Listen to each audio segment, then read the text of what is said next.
In The Young and the Restless, Sharon's world will come crashing down after the devastating loss of her beloved son, Noah Newman. The unbearable grief of losing her child will shatter her emotionally, mentally, and spiritually, pushing her to the edge in ways that nobody could have imagined. The moment she gets the tragic confirmation that Noah didn't make it, something inside her completely breaks.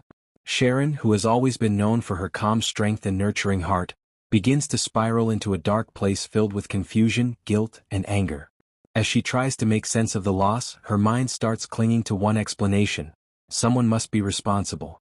Instead of accepting it as a tragic accident, Sharon channels all her rage and heartbreak toward Noah's ex-girlfriend, believing that she played a role in his death. In her pain, Sharon becomes consumed by the idea that this young woman caused Noah's suffering either directly or indirectly, by breaking his heart and leading him into a downward spiral before the tragedy. At first, Nick and Faith try to reason with her, urging her to rest and focus on her healing, but Sharon refuses to listen.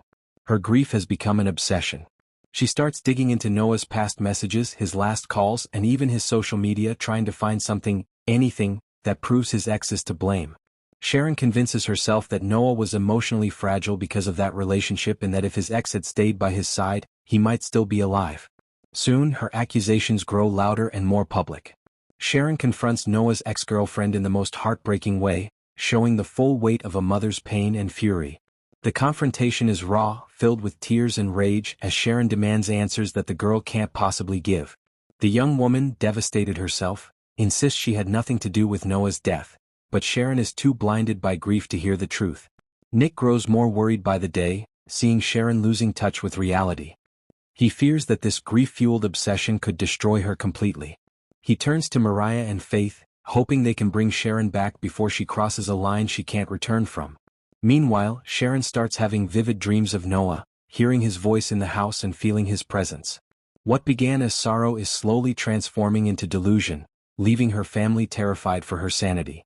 Eventually, the storyline will reach a heart-wrenching climax where Sharon must face the truth, that her son's death wasn't anyone's fault. It was simply a cruel twist of fate.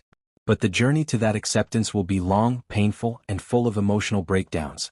Sharon's rage toward Noah's ex is really her desperate attempt to make sense of the senseless, a mother's instinct to find a reason for an unimaginable loss.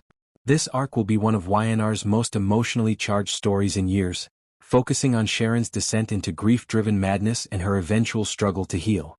It's not just about blame, it's about heartbreak, guilt, and the impossible task of moving forward after losing a child.